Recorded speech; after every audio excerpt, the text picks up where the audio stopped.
What is up, my possum friends and my possum family? Guys, we are Billy's down at the Senior Bowl, and Josh and I are back here doing regular adult stuff, and it's really boring, and we wish we were at the Senior Bowl. But Billy's doing some great work down at the Senior Bowl, sending us some great tidbits. So this is our Senior Bowl recap show where we summarize what Billy has texted us. So this has been very entertaining in the past because he just gives us little snippets and we kind of take with it and run with it from there. So Josh and I usually have fun doing this.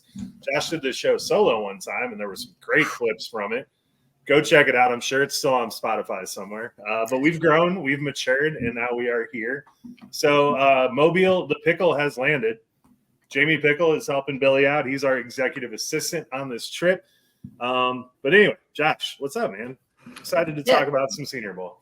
No, I'm just glad that there's company this time because I can't imagine my 7-minute pod went very well for the listeners. I did not listen to it again. I mean, sometimes I don't listen to. I'm guilty of not listening to pods during the regular season, but in the off season, there's not a whole lot of content out there. I mean, there is, but there's no football, so it's just one of those things that you want to be able to make sure you said the right things, maybe go back and correct yourself in the off season. You're trying to get the information. That was one of those ones I was like, no, I'm never going back. But I will say, just for those people who are like, what is the Senior Bowl? Why does the Senior Bowl matter? Just from 2 years ago, I got a text from Billy that said Malik Willis, woof. And he was right. And then I'm pretty sure he might have been the double woof. There was a couple of woof. Ugh. I was the double woof. Was he the double woof? Yeah. So Billy and I went out there and we stood in the rain for, 4 or 5 hours. And yeah, we watched Malik Willis. We didn't see anything, but that's all anybody was talking about the next day. And that night, everyone's, Malik Willis looks awesome. We're like, we don't see it, dude. But it was all over X, Twitter at the time. And we were just kind of like, hey, man, like, we're not really seeing it. And sure enough, we were correct. He did throw a sweet bomb to a trash can in the end zone. And apparently that's all it takes to get drafted these days. Yeah, and that was during the hype. I was actually like what gave him the hype of like maybe going to the first round and whatnot. So, I mean, it's going to be this information and content that we're about to give you is actually valuable if you're, worried about it. But without further ado, he actually gave us quite a lot of notes comparatively to the last 2 years. So you want to just dive right in? Yeah, let's go, man. All right, well, let's start off with a guy that Billy, ironically, was, I don't want to say shit talking because that seems a little excessive, but wasn't really high on going into the draft. Michael Penix, I had kept trying to get him drafted when we did our first mock. I have a feeling Billy's going to put him just a little bit higher now. Apparently, he is as good as advertised. I mean, does this shock you, Joe, or are you like, kind of like, yeah, this makes sense? I mean, he did lead his team to the national championship. Yeah, I mean, I think there was this relative reaction to the national championship where everyone was like, Michael Penix isn't that good. He's actually good. We've seen it. He made some awesome receivers. I mean, Polk's a great wide receiver. Adunze's a great wide receiver, but he's actually the one that was throwing him the ball. So he kind of made them. They made him. The argument can be there. Apparently, Mike Tomlin has been all over Michael Penix. So something to look out for because Mike Tomlin was all over Malik Willis and Kenny Pickett when Billy and I were down there a couple years ago. So it could be round 2 of that. Yeah, and honestly, I don't know how much this goes into play, but like we haven't really had a lot of great left-handed quarterbacks relatively recently. I mean, there's been some greats in the past. Obviously, we have Tua now in the league. Matt Leinart was out there, Tim Tebow, Michael Vick, of course, but really not a whole lot of left-handed quarterbacks. And I feel like it's got to add something. You know what I mean? It can't only be a foul for being a lefty. It's got to change some schemes. Defensive coordinators are going against right-handed quarterbacks all the time, and then they play a lefty. They throw a wrench in the plan. So, and also there's weird lefty strength. I don't know why, but for some reason lefties are always got some power behind them. So excited to hear about Penix and just kind of want to see him continue his draft stock to continue to grow. So just keep an eye out on that one. Yeah, if Penix does good, man, he could get a right tackle absolutely paid. So that's very true. I want those guys to get paid.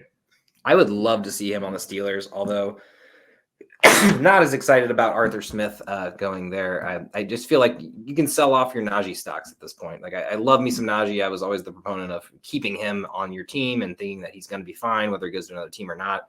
But after seeing what like Algier getting a lot of workload, just we can't imagine that a heavier split towards Warren isn't in the cards at this point. So, well, I kind of want to reverse engineer that point there, because I think that Jalen Warren's the flashy toy that everyone wants to see, and Arthur Smith is going to be like, screw you guys, I'm going to run Najee, give him 20 red zone touches a game, and screw your Jalen Warren stock. So you could also buy Najee, whatever you want to do. I think he's awesome. At the very least, it gives you a selling point, or a buying point. Like, you don't want Najee. You saw what Arthur Smith did to Bijan. You saw that game. So, I mean, I don't know. I personally do love me some Najee. I think he'll be out of this team in a year or so, whenever his contract runs out anyway. So, well, anyway, we're not here to talk about we're talking about rookies here. We're talking about some incoming freshmen. We got Bo Nix as well. Apparently just having a mid Senior Bowl at the moment. Didn't help or hurt at the point. But he did say that it is kind of jarring to have good quarterbacks out there. So it sounds like Bo Nix is doing a little well. This is, once again, we kind of decipher the messages of Billy, because this could mean he didn't say he's doing bad, but he didn't say he's doing great either. But, after having Kenny Pickett and some of these other, as he said, I'm not, don't quote me on this, bums of quarterbacks at the Senior Bowl the last 2 years, it is nice to have some talent. So Bo Nix, I don't think that you can rule him out at this moment either. Might actually bump up his stock a little bit. So. Yeah, and I'll definitely be watching the game. I believe the game's on Saturday, because I want to see Bo Nix actually throw the ball deep.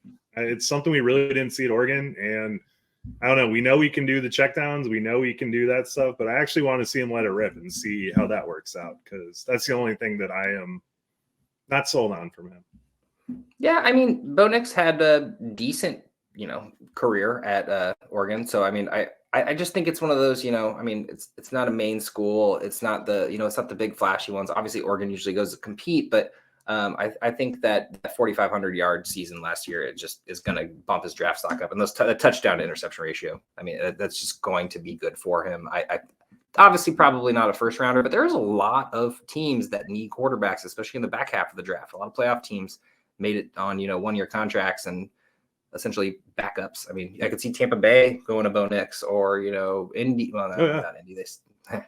My bad. I was thinking like Gardner Minshew, Kenny Pickett, Ritter. I mean, some of these teams are going to go out and draft one of the premier guys, but my apologies. That was not a stab at Anthony Richardson. Just thinking about some of the quarterbacks who, made that push. I know you don't like him, but I really don't, actually. I didn't take that personally.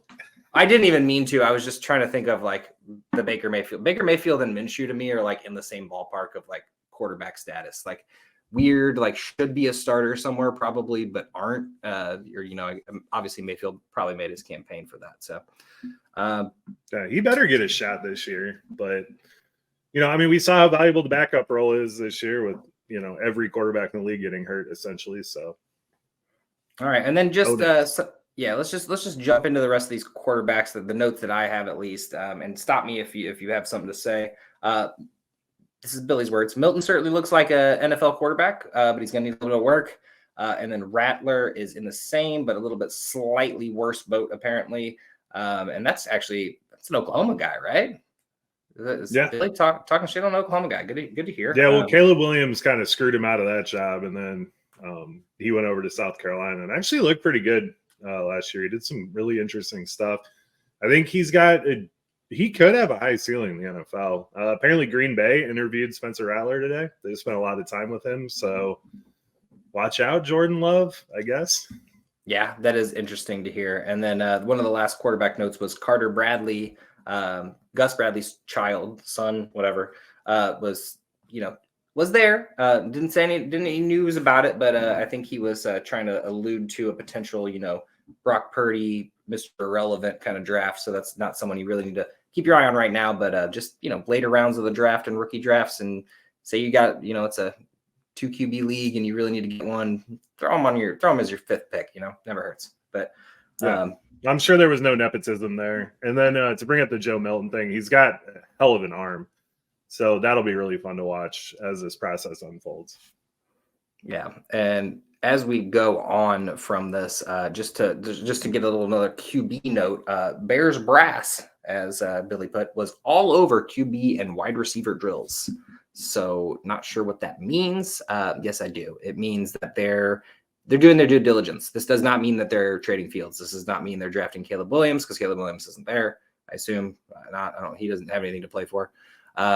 but this does mean that they're doing their due diligence, and that means that there is a possibility still. But this also means they are looking at wide receivers. That's how I took this news. I took this news as this isn't bad. This doesn't mean Fields is gone. This doesn't mean that whatever.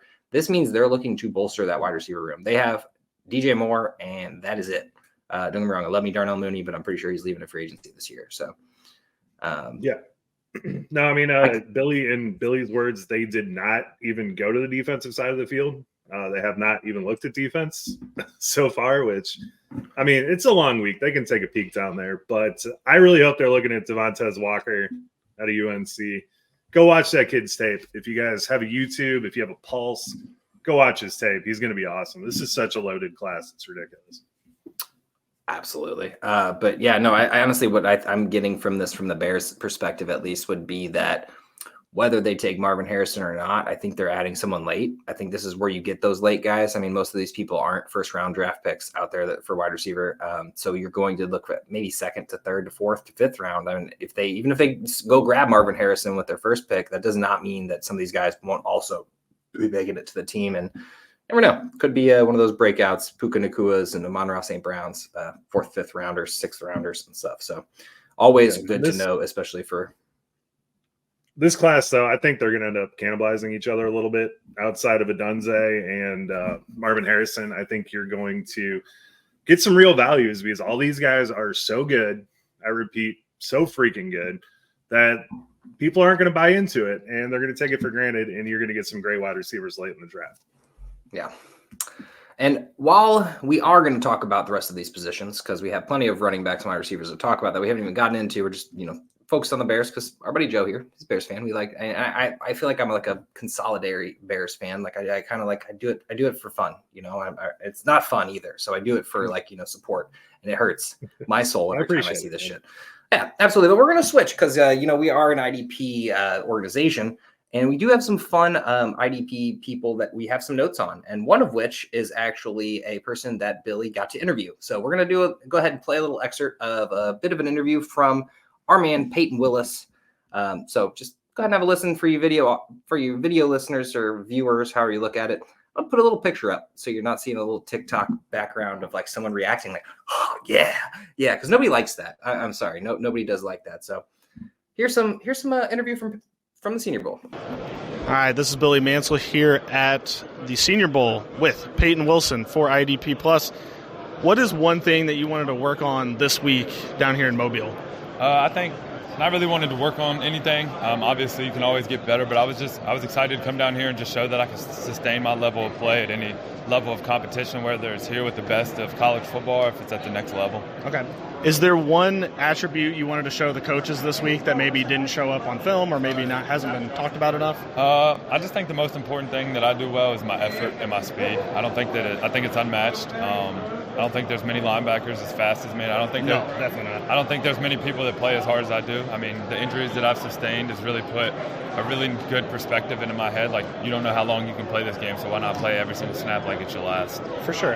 What is one linebacker, maybe past or present, that you kind of model your game after, or is there somebody that you kind of like, I want to be, if I'm known as that, that's who I want to be known as? Yeah, well, I mean, the main one is Luke Kuechly. Grew up watching him, just the passion, the fearlessness that he played with, as well as his football knowledge. I mean, it's just someone, if you don't want to play like him, then you're probably not a great linebacker. And then in today's time, I watch a lot of Logan Wilson. Just a bigger linebacker who's really good in the pass game as well as the run. I mean, he's really good with his eyes, and the in zone coverage, gets a lot of picks. So for sure. What hype song do you listen to right now to kind of get you pumped up before games, or artist? I actually don't listen to music before games. Really? That's interesting. Yeah, okay. I have a self-motivator. I don't really need music to motivate me. Do you listen to like a Calm app or anything? You don't listen to it? You just... No, I don't have it. I mean, I don't even have headphones with me down here. That's all. I have not heard that one yet. That's awesome. I just think that I don't think music motivates me that much. I have an internal motivator, and I love this game so much. I don't need anything to get me pumped up for it. For sure. All right, last question. One of our listeners wanted me to ask.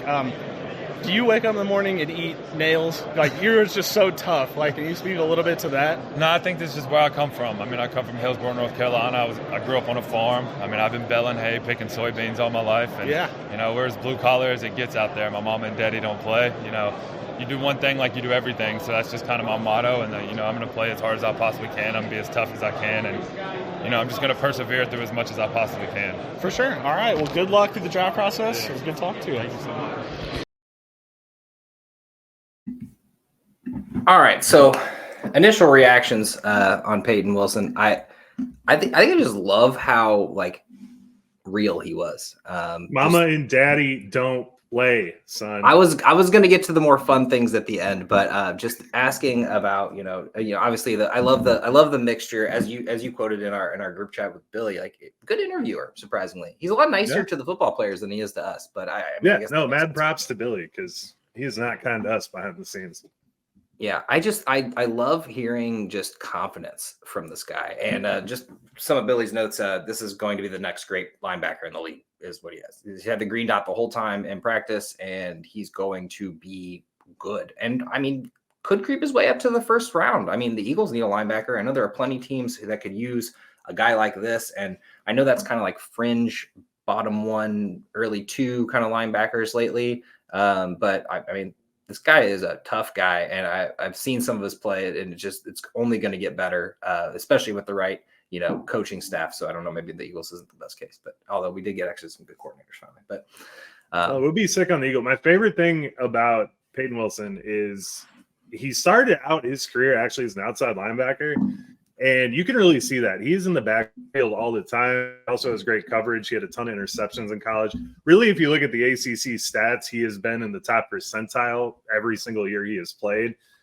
He has played through a lot of injuries. Another one of my favorite stats by him is when they played Georgia Tech, he had 2 dislocated shoulders and still ended up with 11 tackles. But he did go on to have surgery on both of those shoulders, and then he had another season-ending surgery on his shoulder. So he's definitely beating up his shoulders a little bit. It's not something you really want to see out of a linebacker, but I mean, if he can stay healthy, he's awesome.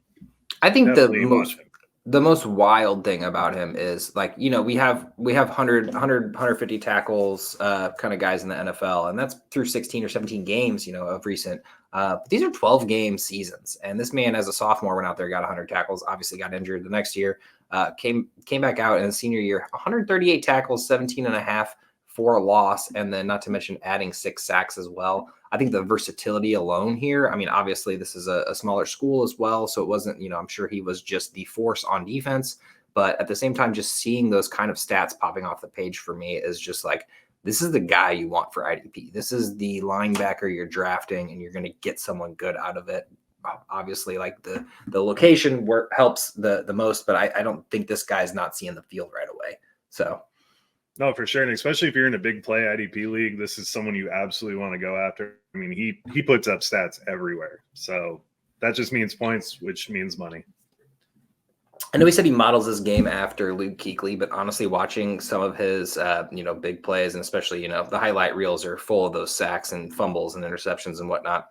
I was getting more of a Devin White vibe from him.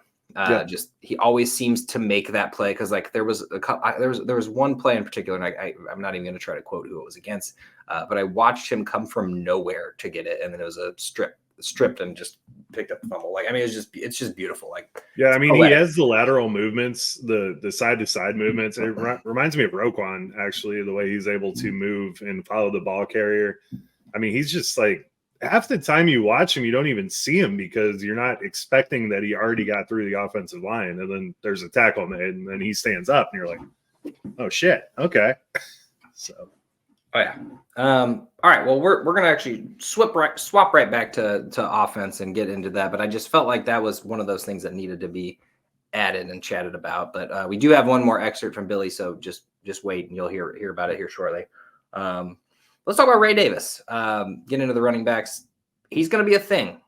Made an Odell catch that will be talked about. My apologies. I'm paraphrasing Bill. It's hard, and it's just notes on his phone. So, anything you got to say about Ray Davis? Anything you're I've actually watched a fair amount of Ray Davis. I really like him.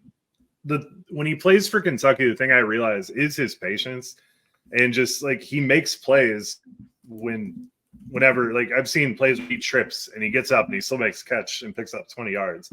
He really reminds me a lot of Le'Veon Bell, and I don't want someone to say I'm being lazy with this because I haven't seen that level of patience. I know for the last, ever since Le'Veon came out, every running back's been like, I'm trying to be more patient, wait for everything to develop, and then hit the hole.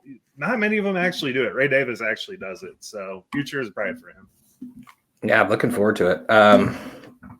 Running backs. All right, what else we got here? Rasheen Ali showed a lot in the passing game. Should be a late round guy. Could be a good addition to if one of those guys who don't have one of those first rounds or the early first rounds for Dynasty. So,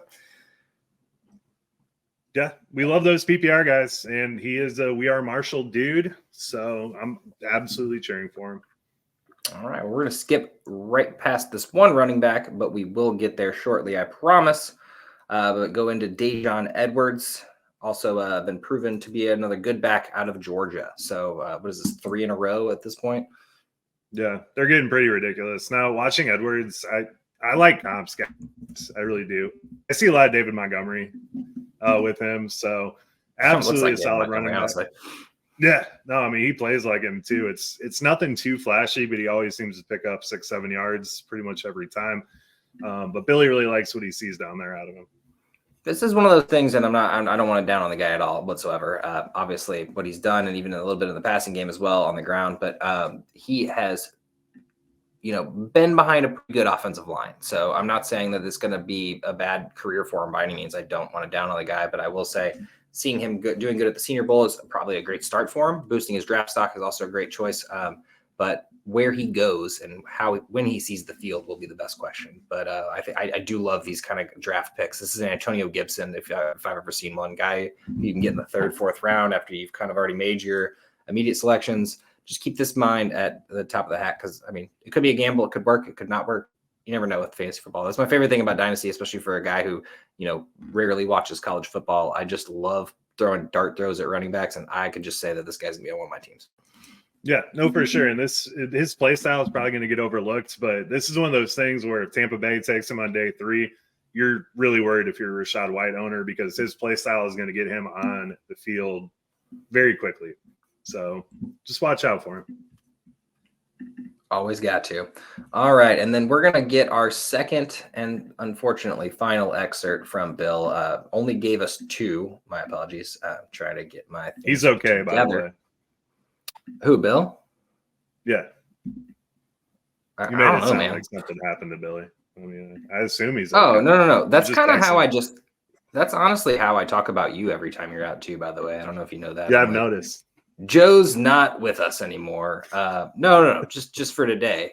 It's great to, throw a little question at the fans here, but let's go ahead and talk about the last running back I think that we have notes on. Please correct me if I'm wrong, Joe. Once again, these notes are a mess. We're gonna listen to a little interview with Cody Schrader. Hi, this is Billy Mansell with IDP Plus, talking to Cody Schrader at the Senior Bowl. Cody, what is one thing that you wanted to show this week in the practices with coaches? Yeah, my number one thing I think is that I wanted to show that I can catch the ball. Last year in the offense, I wasn't really asked to do so much of that. That was my main point of emphasis. Running option routes, corner routes out of the backfield. I'm just showing that I can separate and I can actually can catch the football and have good hands. Okay. What is one player that you kind of model your game after, or a past player that you kind of want to be remembered like? Yeah, I think Christian McCaffrey and then Kyron Williams. Okay. I think those 2 guys are kind of the epitome of the running back that I want to be. Their ability to take contact, deliver contact, and catch the ball out of the backfield and pass protect. That's why they're 3-down backs and all pros and MVPs. For Christian McCaffrey. Yeah, so I think for me, those are the main 2 guys that I really want to model my game after. Okay, what is one attribute you wanted to show coaches this week, maybe that they hadn't seen prior? That I'm a lot quicker and faster in person. Okay. I think that was a lot of people's question of my game, whether they thought maybe I wasn't fast or I wasn't athletic, and hopefully I'm showing that this week. Okay, and then last question. What is your favorite hype-up song or artist that you listen to before a game or practice? I don't really have one, to be honest. Really? I watch Okay. motivational videos. Okay. So I watch Eric Thomas, Ray Lewis, Kobe Bryant, different stuff like that before games. Nice. Sounds good. Well, Good luck this week. Yep, Thank you. of course. Good talk. Josh, I just have two thoughts on this. Another great interview done by Bill, but when he said motivational videos, I thought he was going to bust out the Tony Robbins. And I'm so glad that he went with Kobe and all that stuff. And then the other thing with Cody Schrader is he did pick up speed throughout the season. I don't know where it came from, but about midpoint of the season on, he looked like a totally different player. He was way faster and hitting the holes and kind of exploding down the sidelines and stuff. So I agree with him. That was kind of my initial thought of Cody Schrader was, man, this guy, he's really good, but he's kind of slow. But he's 5'9", 214 is what he measured at Mizzou. And if he can add some speed to that, that's going to be really deadly in an NFL backfield. I think what is amazing from him is he had a great year all around, but closing out the season the way he did with 6 straight games of 100 yards and a touchdown in every game, 200 yards in multiple games. I mean, and we're not even biased here because we are from Missouri, but this is not a bias here. This guy is going to be good. And I love hearing that someone's working on pass game or showing off their pass game, because everyone puts people in a box and says they're not a pass catcher or they can't catch passes or whatever. Obviously, everyone wants to be like Christian McCaffrey, but I think the second thing that really got me was the Kyren Williams comment. He's kind of a bruiser running back, and Kyren Williams is one of those guys that you don't really think of as a pass catcher, but obviously as the sole running back on the Los Angeles Rams, he had to catch passes out of the backfield, and he did it well. It's just one of those things that you look at Christian McCaffrey, you think the pass catcher, the premier pass catcher. And I love that he put him there. I love that he shot high and he's like, this is who I want to be, obviously. And then he also said a young up and coming guy, Kyren Williams, who also is known for his pass catching, but can do it really well. So really excited about this guy in general. I always love seeing a Mizzou, grad athlete go into the NFL, but this might be, I don't want to jinx him by any means, but this might be one of the greatest Mizzou athletes of all time in the NFL. And we've had some good ones, but I'm thinking Brad Smith, who was a quarterback and then he ended up being a wide receiver, kind of had that kind of trick play kind of guy ability. But this is a bruiser running back right here, and he could make some noise in the NFL. Yeah, I mean, he's one of the guys I truly think can be a 3-down back in this class. The longer we go through this process, the more excited I am about this running back class, because initially, especially with Travion Henderson going back to Ohio State, I was like, man, I don't really, I've always liked Marshawn Lloyd, but, you see Cody Schrader come up here, and I think, he's a guy that can definitely go into an offense and make some noise. Now, he didn't not catch a lot of passes. I mean, he still caught 40, 50 passes the last 2 years. But the one thing they used Cody Schrader on a ton was when he was out the backfield and Cook just ran out and did that little shovel pass to him, which in my eyes is arguably a much harder pass to catch than an actual straight up spiral. And he did awesome. And he did look like Christian McCaffrey when he hit the sideline with those. He had a lot of speed and a lot of momentum built up. I really like Cody Schrader. Well, the thing about a running back flat ahead of the quarterback is if you drop it, no big deal. If you drop that ball, you're fucked. And that is a lost ball, maybe a pick six or whatever, pick up six at that point. But yeah, no, completely agree with that. I honestly didn't even think about that. There was a lot of those kind of plays, especially with the mobile quarterback. I would love to see him go to a mobile quarterback team. I mean, Baltimore Ravens, for example, Lamar Jackson could easily do that for him, but at a better level even than Cook. So Justin Fields. I mean that too, but you guys do draft running backs every year. So honestly, This is not out of the question for the Chicago Bears.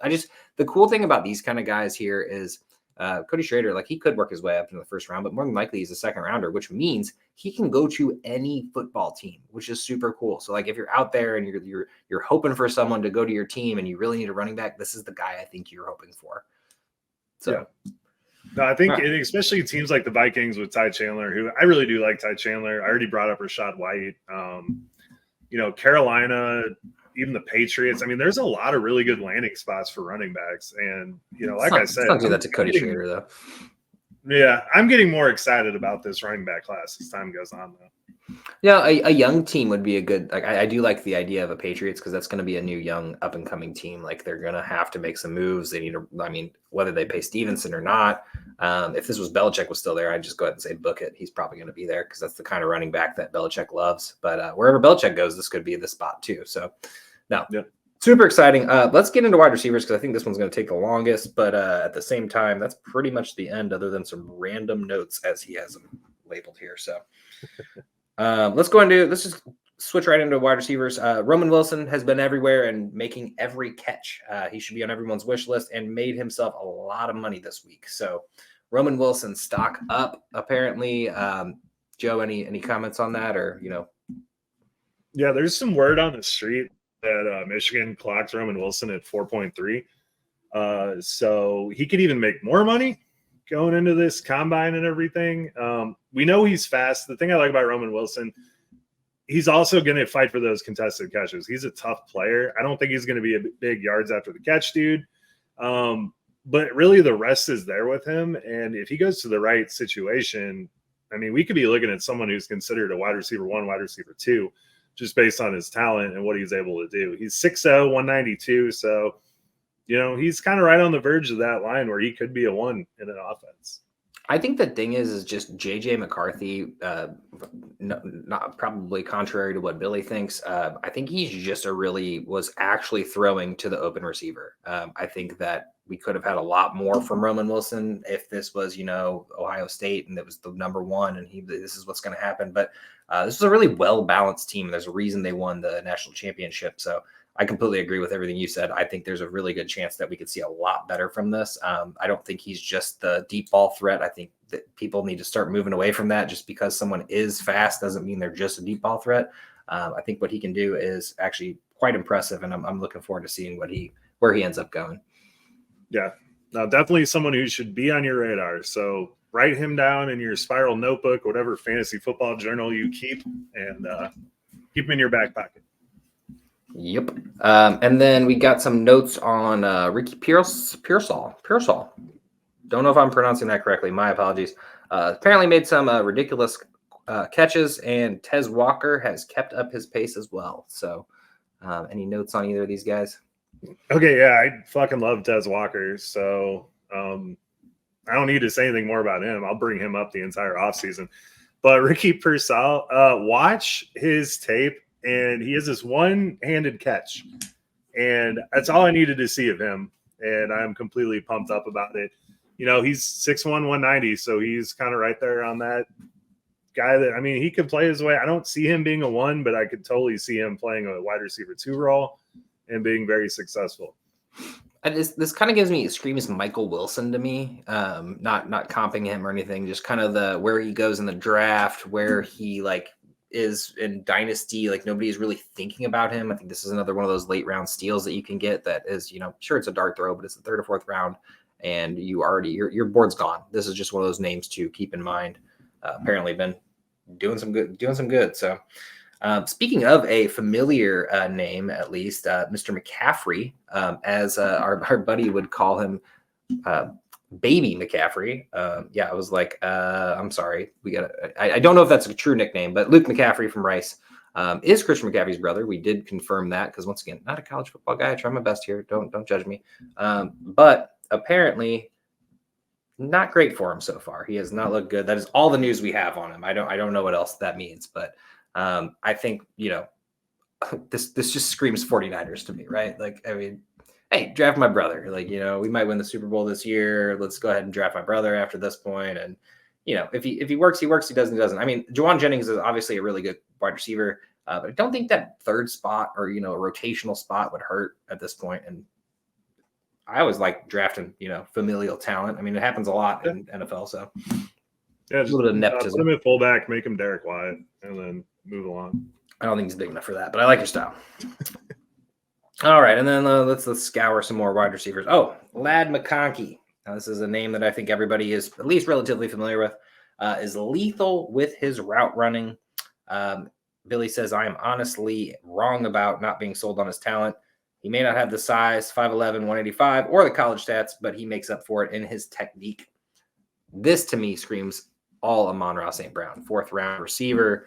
someone who nobody really gave a shot to. I'm not once again putting anyone in a box, just kind of the position of where he goes. This could be he could actually creep up a lot more than that, but yeah. I mean, I think with his pedigree, where he played, and what he was able to do, if Isaiah Pacheco bites people the way that he runs, I don't even know what Lad McConkey does when he runs, but it's beyond biting people. He is never static at any of his movements. He is twitchy as twitchy can be. I don't see a way where he would ever be a number one in an offense, but he could absolutely be a PPR monster. So I don't think your Amon-Ra comp is that far off with the PPR aspects implied. That was kind of my logic, was more so like someone you're getting at a discount more so than anything. I doubt he actually probably even goes where Amon-Ra went, which was, looking back on it, is just wild to see. Like sometimes I kind of forgot how low he got drafted. All right, and then one of my favorite topics of this, Ryan Flournoy from SEMO, our alma mater, me and Billy's, not Joe's. Joe did go there. He did go there. I attended 3 classes in 3 semesters, and yeah. But you went there. You did study. I did go there. Study's hard. Never mind. Went there was better. No, I like studied. Yeah, I definitely studied. But yeah, no, apparently going to get a little bit of buzz around him, and it's kind of nice to see. I think the only people we've really churned out at Southeast Missouri State, if you're unfamiliar with the acronym SEMO means, is offensive linemen for the most part. There was a couple famous ones, one on the Patriots and I believe the Ravens at some point. But no, apparently his combine could have him in the 5th or 6th round, which is, news for a small school like this. Of course, they are a Division I school, but they are not a very great Division I school. Looking like a great slot receiver is what our guy says. So I think this is good news for him. Apparently getting the buzz around him, which is a good thing. And those kind of wide receivers, always helpful and always looking for journeymen to make the NFL. So happy to hear some good news from our alma mater. Yeah, and Flournoy, man, I was actually able to find some tape on him, which, reminded me how depressing Hawk Stadium is. But I don't know who's – yeah, they did. I don't know. I don't know who the hell SEMO had at quarterback. You cannot convince me there was no one else on the team that was better. This dude was throwing the duckiest ducks I've ever seen in my life. And Flournoy did not let one ball hit the ground. I swear, man.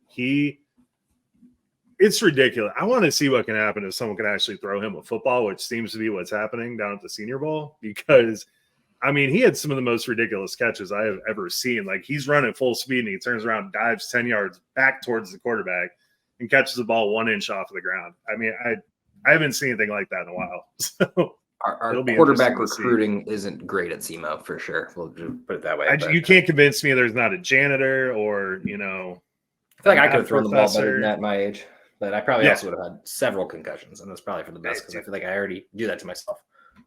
That was rough. Anyway, legit, as I'm going to call them forever, Xavier and Johnny Wilson left something to be desired, but it may have just been an off week, and tape does not lie on either of those. Johnny also was visibly more tired than other wide receivers during drills, which was a note, as our Billy says. Man, why does he talk like a European journalist?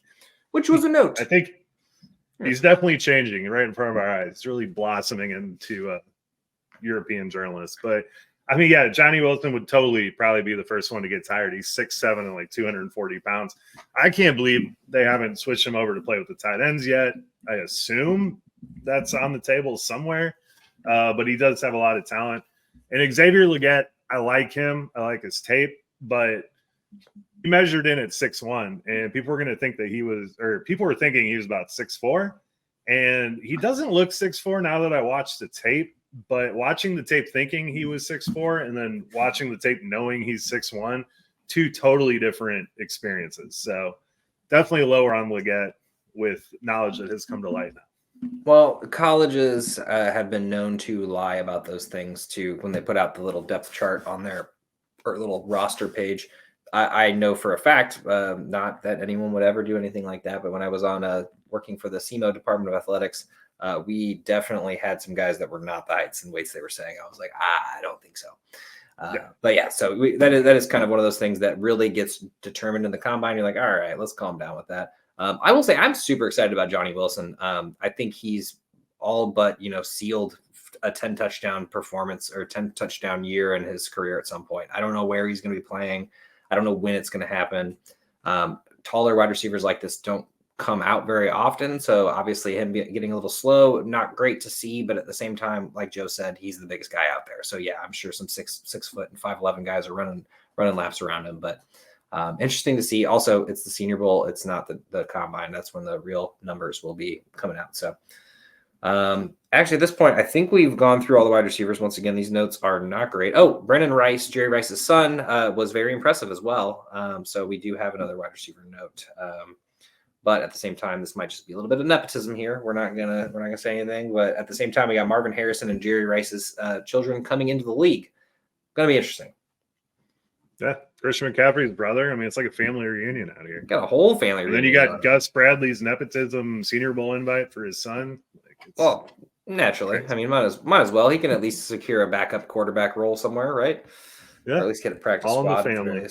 At the very least, UFL might be in his future, so it'll be interesting. Only tight end that I want from this crop, which is Billy speaking, is Ben Sinnott. Great size and hands. So no more notes on tight ends. If you were hoping for the tight end stats from this, you're getting one guy. It apparently looks great. Nobody else does. That's Billy. Just skip Brock Bowers or Sanders. Just no, I meant from the Senior Bowl. Let's calm down. No, I know. I was just saying in general for the tight ends. Yeah, honestly, that sentence doesn't make a whole lot. I guess he says from this crop of people at the Senior Bowl is what he probably means. We got to discern this. See this European journalist style. He's writing shorthand. I don't know European shorthand. It's tough. What is the European measurement for crop? Now I'm just going to go through random notes, which might touch on some people that we did not. We skipped over in their actual position segment, but once again, we're discerning these notes here. We're trying our best. I want to get back to Mike Tomlin appears to like Michael Penix, which is, when he doesn't write Michael on this, and at first look, it looks a lot different. But yeah, no, Mike Tomlin appears to like Penix. It means Kenny Pickett might have some competition real soon, and I think that's probably smart. And I think the Steelers should have the perfect spot to draft him at this point, even if he does go up the board a bit. I think obviously Caleb Williams is number one. I don't think we're ever going to have that issue of someone jumping over him. Penix could jump up the board to the top 10, though. I mean, there's a possibility, especially with a good Senior Bowl showing and then a good combine showing. So, yeah, absolutely. And if Penix goes there, it's really good news for Pickens. the whole Probably team. Deontay Johnson. Yeah, everyone. Freiermuth, even. Deontay good for everyone. Pretty pissed off at the team right now, and there's a chance he's not there next year. But at the same time, if there's a new quarterback, maybe that changes his tone. So, Yeah. Another thing, Houston Texans interviewed Roman Wilson.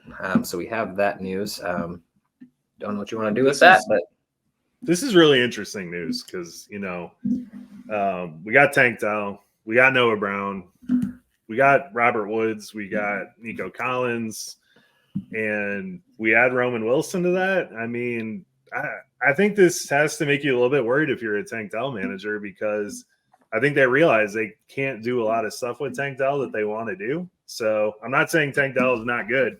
I'm just saying maybe we see another wide receiver brought in to really play a number 2 role for them, and Tank Dell plays more of that number 3 type thing. yeah, I don't actually think this is really news, if I'm being completely honest with you. I think we know that Robert Woods isn't the end game. They still have to sign Nico Collins at some point. They deserve that contract. This is just, hey, we were really good last year and nobody expected us to be. Now people are expecting us to be good. Why not add another one? My logic, exactly. You look at some of these teams that only have 2 wide receivers, one goes down, it's the end game. Eagles, perfect example of that. This is depth at these positions is super smart, especially with the gunslinger like CJ Stroud. I think this is a great idea. This is one of those guys that doesn't need to go in and start right away, but could, and has the capability of, being a midseason kind of come to form kind of guy. So I like this. I mean, this means nothing. We have nothing on this, but at the same time, obviously they're interested, or at least they took the time to take time out of their day. Another interesting meeting was Spencer Rattler met with Green Bay. Of course, Billy's been, he knows what Spencer Rattler looks like. So I'm sure he was falling around with his eyeballs all day. I think this is a great idea. I don't think that there's ever a bad time to have a backup quarterback on your team that, has seen, championship caliber football before. Obviously, Rattler's going to come in really raw, but I think that is, at the very least, some news. And I think if you want to say like a guy in this class could totally be someone to learn for 2 or 3 years and then actually make an impact, I think Spencer Rattler would be that guy. So makes a ton of sense. Unfortunately, statistically speaking, or at least like historically speaking for Green Bay, this would be better 10 years from now or 8 years from now to take over for Jordan Love, like the Brett Favre and the Aaron Rodgers situation. But at the same time, if Rattler can listen and learn and get something, or if Love goes down, or maybe he gets an opportunity somewhere else at some point, I mean, this could mean something for Rattler. And I personally think that some of these younger quarterbacks, the Pickett's, the Ritters, could have actually used a little bit of learning instead of being thrown to it. We see this every year. There's someone in that mid-range that gets thrown straight into starting quarterback, and it's just like, ugh, maybe shouldn't have. Yeah, I mean, LaFleur very easily could have looked at that cross-body, cross-field throw to end the game and really been like, give me a new quarterback. I doubt it. But, I mean, that had to give him a little trepidation on Jordan Love for the future. 100%. One of my favorite ones that he put that's just not a surprise. Didn't know he was there, but I assumed he would be. Brian Dable hung around the O-line and D-line the entire day. What else are you going to pick? I mean, wide receiver, sure, that's always a good idea, but they can get a wide receiver. That's not an issue for them. And we don't know what's going to happen with Diggs, but beefing up that offensive line, never a bad idea, especially with Josh Allen. And then D-line, obviously not their forte this year for the most part. There's some good talent there. It's just not as a whole unit working very well. And then speaking of, we have one more defensive player. Of course, it's Missouri. Darius Robinson, a D-line, has probably gotten his way into the first round. Good to hear. I love to see hometown guy come up. Yeah, I want to victory lap that one because when we did our mock draft 1.0, he was, I forgot which team I had him going to, but I did have him in the first round. And I don't know, just go watch his tape. If you're an IDP lover, you will not be depressed. He had himself a great season. So, a little old for your taste, though, Joe, if I'm going to be completely honest. Yeah. But we'll allow it. Hey, only running backs, man. And I think that's actually all of the notes we have, which is really nice. I feel like I got that pretty well, but if I miss someone, Billy, you can talk about it next week. We'll get through that. But so if this did anything for you, just jot these names down, see where they land, see if they land on your team, see if they, see if they're sitting there in the third, fourth round. I mean, it's always just nice, especially for my sake, like learning these people and learning some of and going and watching some tape. I learn the name and you see them. And it helps you out later in the long run. If you're a college football player, you probably already know these names pretty well. And you're probably like, I didn't think he was good in college. And maybe you got some information. And hopefully that's helpful for you. Yeah. And I mean, the other thing is the Senior Bowl is really gaining traction among NFL scouts. The last 5 years, probably.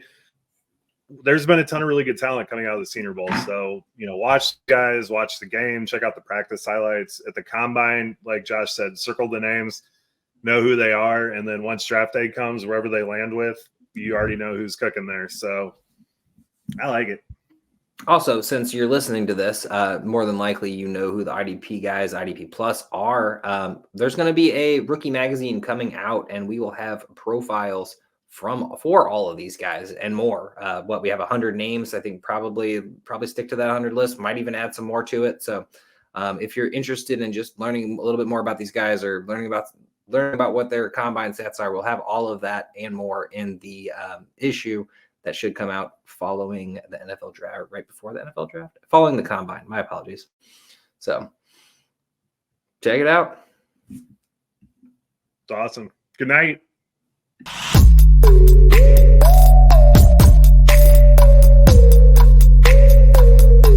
Thank you for watching this IDP Guys video. If you like this content and you want more fantasy football content, click here. If you enjoyed this video and you want to see more videos to help you master your IDP league, click here to subscribe.